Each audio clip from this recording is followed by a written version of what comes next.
Hey everybody, welcome back to the Right Stuff video, and today's episode is the Halloween Special 2008. I actually had something a little bit different planned for the show, but that didn't pan out. So I have to do things a little bit differently here. So I'm still reading the same poems that I was going to read with the special thing. Yeah, actually I was going to get dressed up and all, but that didn't work out. Got my leather jacket on, so I guess I could be the Fonz.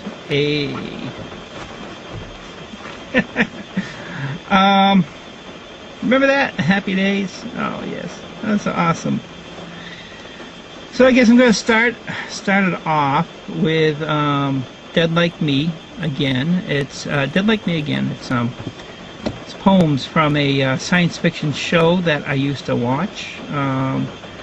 It was back in 2000, 2003.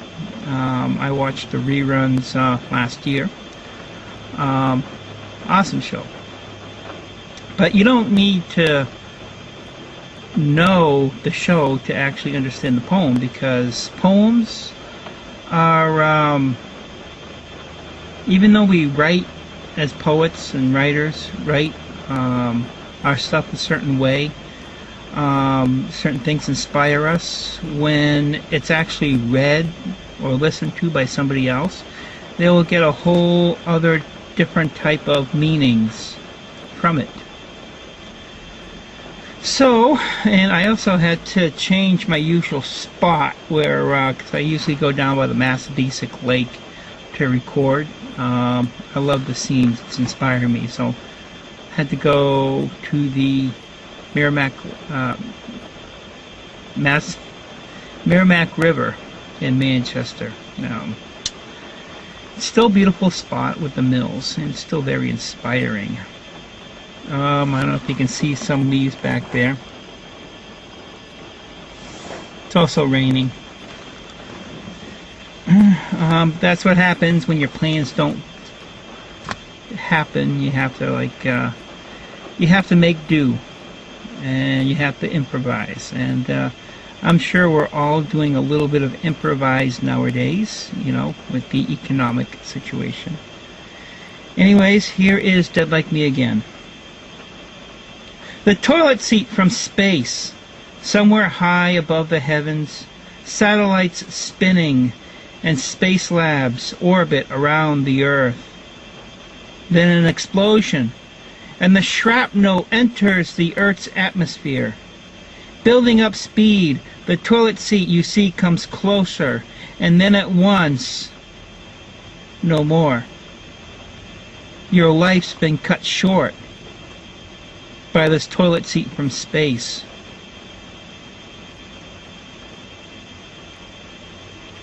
The lessons you have to learn must now be learned in death. As a reaper you shall be, stuck in your bardo, figuring out what is life and death. Figuring the meaning of it all. The toilet seat from space, your death, your family separation, missing you and you missing them.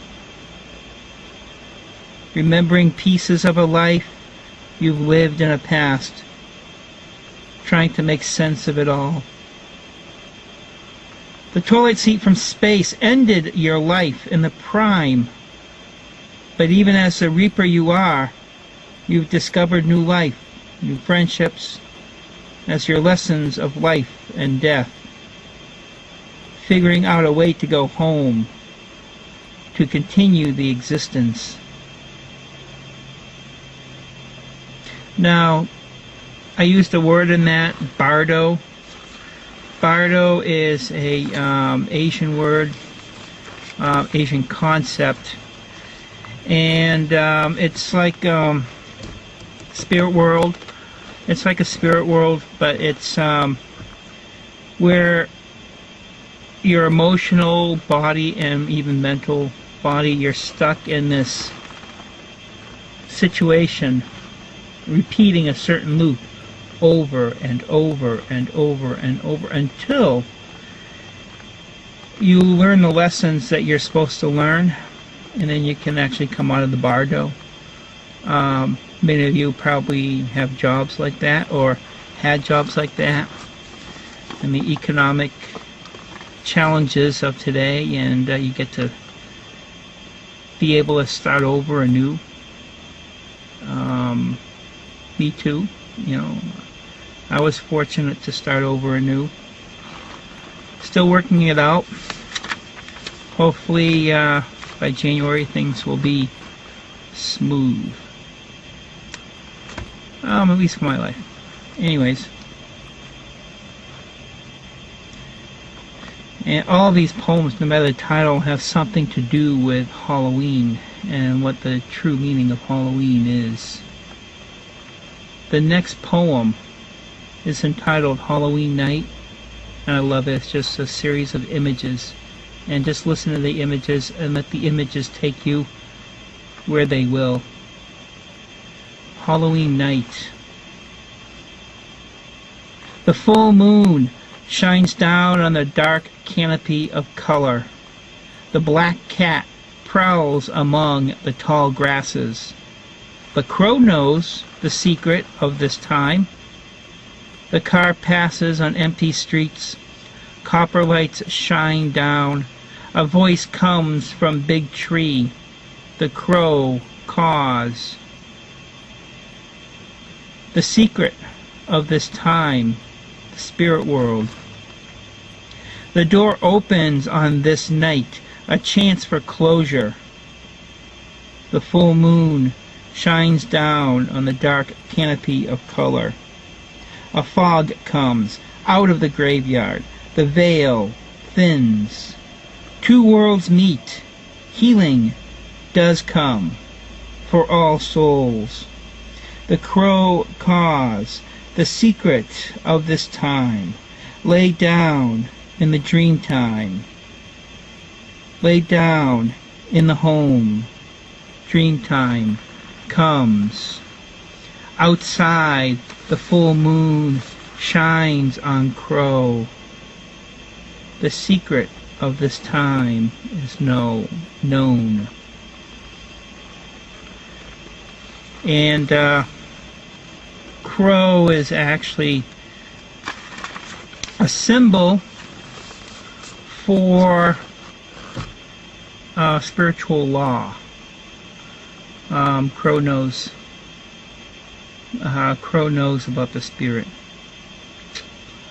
And there's awesome Native American story about crow kept pecking at its shadow until its shadow ate him.